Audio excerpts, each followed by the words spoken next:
Got a couple of things I need to share with you. I mentioned earlier that the problem that the American left has any longer is they believe, of course, they don't do this based on any religious background. The American left believes it is in the right and everybody else is in the wrong, and if you're in the wrong, you're evil.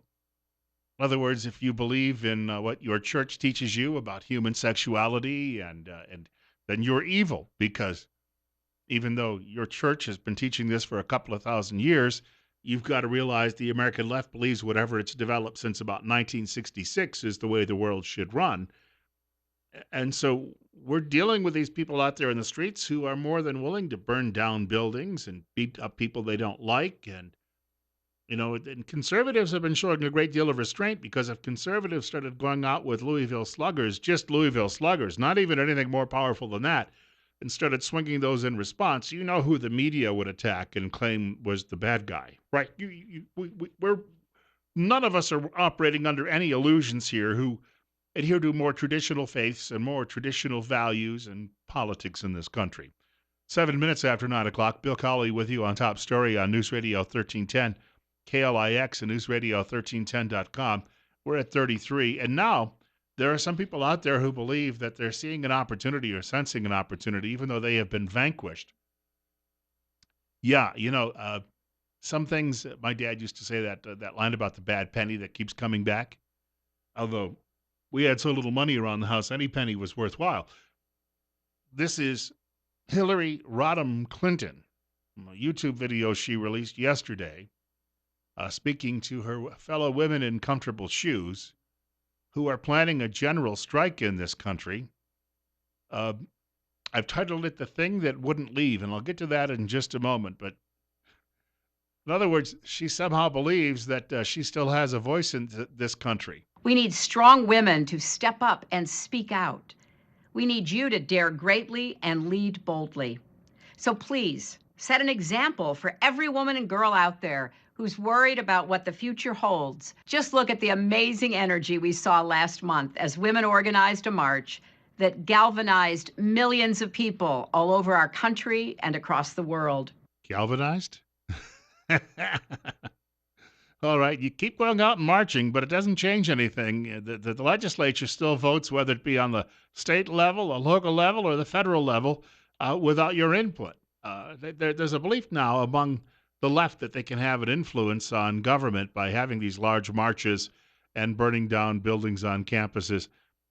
Hasn't worked before, and I'll tell you, as an adherent of the Tea Party movement, it didn't necessarily help our situation out either. But the left is convinced that if they go out into the streets, just the other day there was a newspaper. There's the Broadway Bridge over in Idaho Falls, and a group of people showed up to have their weekly protest about the Keystone XL pipeline.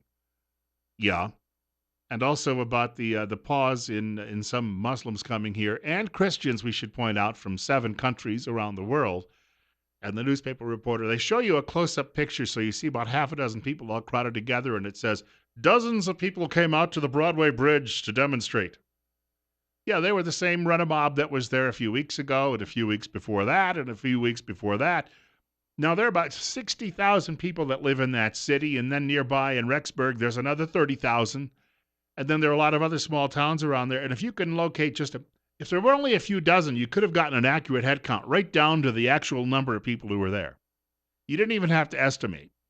So you could have told us whether they were 26 or 23 or 19 or 37. But when you figure out of a population in that area, probably with all the other little towns thrown in, of over 100,000 people, a few dozen? And this is a big deal to the newspapers. These are all of our friends. We sip Cabernet and we chew on brie cheese with them. And so we had to rush down there. I went to a demonstration outside of, it must have been a little over a year ago, year and a half ago maybe, Planned Parenthood here in Twin Falls. There must have been about 70, 80 people there when I was there. I didn't even stick around for the entire thing. More people were coming, from what I was told. We couldn't get any coverage whatsoever from a newspaper that's a couple of blocks away. Speaking of the thing that wouldn't leave, as I was listening to Hillary Clinton, I'm reminded of an old sketch. when I was a teenager, I used to watch that program, Saturday Night Live. I didn't realize how political it was at the time, and of course, it's even more so now. But again, it's a bunch of liberal writers sitting around poking fun at people they don't like or understand. But this is a sketch. And as I was thinking of Hillary Clinton, I was thinking of this sketch with John Belushi, long dead now, John Belushi, Bill Murray, and what was her name? Jane Curtin. Take a listen. Well, we're glad you could stop by, but it's getting pretty late, and we better get to bed now. Don't you have any other records besides these? I think I'm gonna borrow this one. It came without warning. They were just being polite. They didn't realize that they'd be stuck with the thing that wouldn't leave.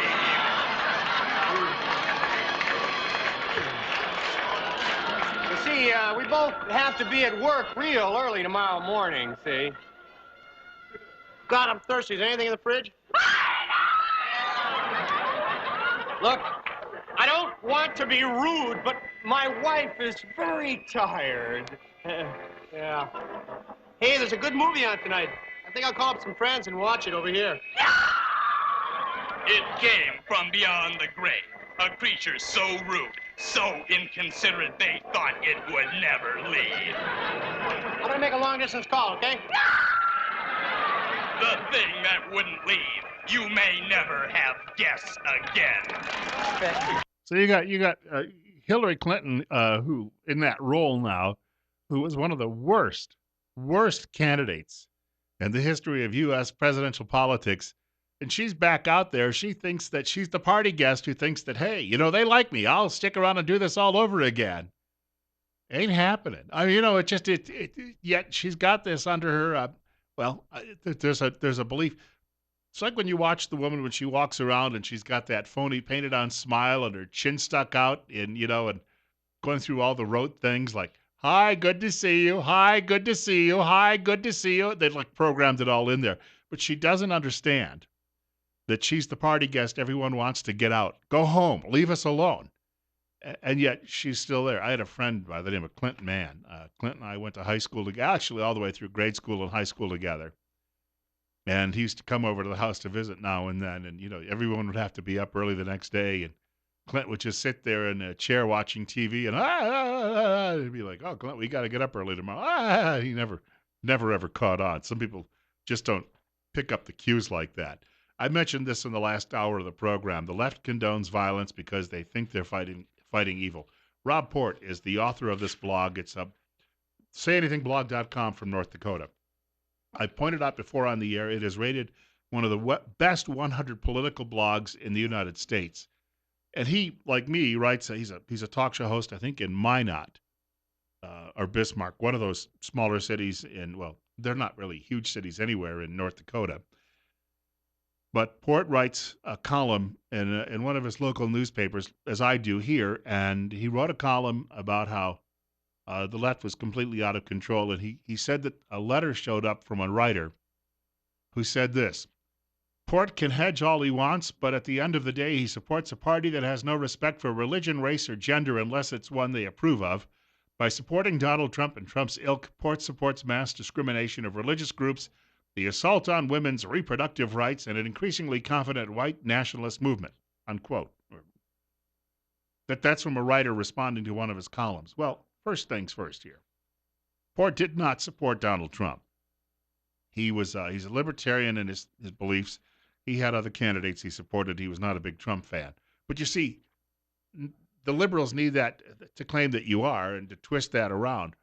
But when they say that the Republican Party has no respect for religion, aren't these the same people on the left who try to oppress the little sisters of the poor and the owners of Hobby Lobby or some cake bakers or some people who take wedding photographs? Because of their religious beliefs, they were attacked by the left. So to sit here and say that, to try to claim moral high ground, this is a little bit like the pot calling the kettle black. And then this whole reproductive rights thing. Nobody, again, the left refuses to acknowledge that's a little baby in the womb. And they call it a clump of cells. Yet they look out for puppies and chickadees and fish snail darters swimming near a dam, but they will not look out for little babies because of reproductive rights. Do you think the baby has any rights? You already give rights to little fishies that swim in streams, and you're worried that some new dam construction might hurt them. Are you people completely bats, or am I missing something here? What part of humanity did you sell down the river yourself, or downstream, so you could make that ridiculous assertion? Port, the writer of the blog, goes on to say, I think there are millions of Americans who are deeply uncomfortable with Trump, but voted for him anyway because the alternative was voting for a candidate backed by people who have defined dissent from liberal orthodoxy as something akin to joining the KKK. Even, and I shared at the top of the program today, that clip from Bill Maher's program on HBO. He was talking about how, and he's a liberal. He's a card-carrying member of the leftist side. But he was saying that people who try to equate the KKK with Islamic Jihad is something that is plotted, is planned, is organized. And even he said on his program, not my words, because they'll try to claim it was my words, but he said on his program that the Klan is nowhere near as organized or as dangerous to anybody as Islamic Jihad. So this notion that you've got to demonize your opponent because your opponent won't go along with ripping apart little babies out of their mother's wombs, or because your opponent won't join you in oppressing Christians, I'm sorry. If you people are angling for a civil war, I don't know how you're going to plan to win it. And I bring this up because there's a story out in Daily Caller, and it's about the liberals at Santa Clara University. It's in California, of course. A full-time school employee also primes Santa Clara students with a lengthy PowerPoint presentation associating the organization Turning Point USA with vile fringe white supremacist groups. So while you're supposed to have freedom of expression and speech on college campuses, they're denying this group, Turning Point USA, which is just a conservative group. It's no different than, Young Americans for Freedom and the like. But they're being denied because the liberals are saying it would hurt their feelings to have this organization on campus. When I was in college, nobody ever got to ban all of the local communist organizations and the student-run groups. And by the way, my fees paid for those. We had student fees we paid. My fees paid for those organizations to be on campus. Whether you agreed with them or not, that's what paid for it. But yet, if you're a conservative now, it might hurt somebody's feelings, so you have to be banned. And the writer of this story says, the order of presentation goes like this. White nationalists equals alt-right, which equals Identity Europa, which equals Richard Spencer, which equals Milo Yiannopoulos, which then equals Turning Point USA. I don't know how we battle these people. We can keep throwing ideas out there, but they're going to ignore them and just keep claiming that there's something wrong with all of us. And Michigan Republican has had to issue an apology. He brought up the analogy I did to Kent State last week, although I just said it was going to happen. I didn't say I recommended it. But we are headed towards some sort of confrontation like that, and likely soon. The left claims that they're standing up now for constitutional principles because, well, unless they're talking about secession, although that might be one in California.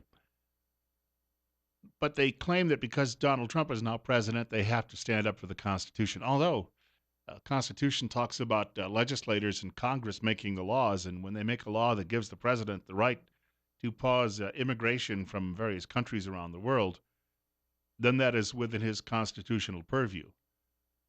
So, again, the contradictions are absolutely amazing here. And it just, Lefty gets up in the morning and Lefty thinks, aha, this is how my gut feels today. This is how the country should run today. To give you a little bit of an insight into Lefty's mindset, this comes from the Christian Science Monitor, which is one of the most liberal rags in all of America. This is the headline. Trial begins, I saw this yesterday afternoon, for supporters of Nevada rancher Cliven Bundy. This is going on in Las Vegas. 3 years after rancher Bundy's standoff against federal officials, jury selection has begun for 6 of his supporters. Now, I read through the entire thing, and then I got to the tail end. I've got about 3 pages of this printed out. And this is the last paragraph. Now, you think about this. When we talk about Constitution, and liberals have suddenly claimed they've discovered it again because Trump is president, but when we talk about the Constitution, we talk about things like the Second Amendment, do we not? Which is in there. You can't just cherry pick, according to liberals, I guess you can, but you can't cherry pick what it is you like or you don't like. So this is the final paragraph. This is a quote from a fellow named Christian Turner, a professor at University of Georgia School of Law. When the Bundy supporters were out, as the government was trying to seize Bundy's cattle a few years ago, they were walking around with sidearms in some cases and with rifles and the like. This fellow Turner said this: "What we are seeing is new. If you look at the guns as bearing messages and people talking with their guns by carrying them, you can't ignore one thing they undoubtedly say. I can kill you. Whatever else you intend to say, you have a machine that can instantly cause death." Well, people don't carry guns, Mr. Turner or Dr. Turner or whatever your name would be, because they're meant to be an accoutrement. In other words, they're not decoration. We do carry firearms because if you're carrying them openly, it does send a message that, yes, leave me alone. That's the message. And you know what? The Second Amendment allows that. And liberals are angry. You recall that there were Tea Party demonstrations a few years ago where some of the demonstrators showed up wearing sidearms. Media had a cow because President Obama was giving an address at some event, 2011 or so, or 2012, and a fellow with the Tea Party movement, he was part of a demonstration. He was a mile away behind a rope line. He showed up and he had a sidearm on, and media screamed and yelled, "How dare he?" And what type of message? Well, he had the constitutional right to carry, and he was exercising it. So if you lefties are really in love with the Constitution, then you'd understand the reason that Second Amendment is there to send that warning that, yes, indeed, I can fight back if I need to. And it makes them so nervous that people would actually adhere to that actual literal interpretation of the Constitution, because lefty says, well, it's a living, breathing document, and today I feel this way. I have a feeling in my stomach, maybe it's my breakfast, but I have a feeling in my stomach, so therefore we should rule in a different direction. And then tomorrow we'll go in a different direction from that. Just a quick note, the vice president is making his way to the U.S. Capitol. He is going to be passing the tie-breaking vote in just a few minutes. Betsy DeVos will then become the next U.S. Education Secretary, hopefully with the goal in mind of eliminating the department altogether over the next few years and turning over control of schooling your children once again to localities. What a novel thought. That also goes back to our founding principles, if we could point that out too. It's 9:27. Bill Colley with you on Top Story on News Radio 1310, KLIX, newsradio1310.com. It's 34.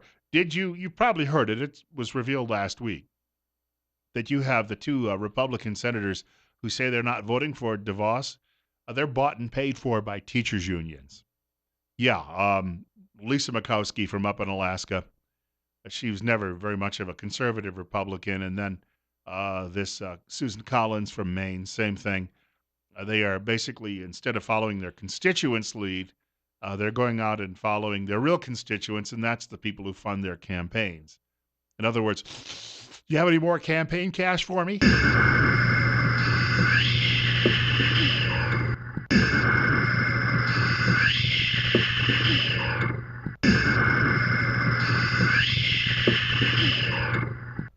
Yes, Collins and Murkowski like drooling Sleestack from the old land of the lost. I just can't wait for a little bit more of that campaign cake. Bought and paid for by teachers' unions and opposing Betsy DeVos, because Betsy DeVos actually believes the main priority of education in this country should be the kids and not how much cake the union members get. Also, speaking of that, can we just quickly note this? I saw it, I think it led the Drudge Report last night and into this morning, that a number of the Republicans are angry that this was even brought up by Breitbart. They claim that George Soros is not funding their campaigns. But an old fund that George Soros founded, an investment fund 48 years ago, which is now run by his son, the executives who worked for that fund have actually been writing checks personally to various Republicans: Paul Ryan, John McCain, Lindsey Graham, Marco Rubio. And you think about these people, and these are the folks who are most likely, and there's a few others in there too, to most likely interfere with the agenda of our new president. And they claim they're doing it because of patriotic reasons. No, they're doing it because they're doing George Soros' bidding. They're for sale just as well. And when it becomes more important for these people, as Rush Limbaugh says, to make sure the donor class gets whatever it wants versus what their constituents want, then we've lost the republic. 9:30, Bill Cowell. I hope that voters in those states and in those districts never forget that and punish these turncoats and these scoundrels and scalawags the next time they decide to run for re-election. 9:30, Bill Colley with you on Top Story on News Radio 1310, KLIX, and newsradio1310.com. We're at 34. We've got more on the way. Should you have to have a front license plate in Idaho? Some thoughts on that.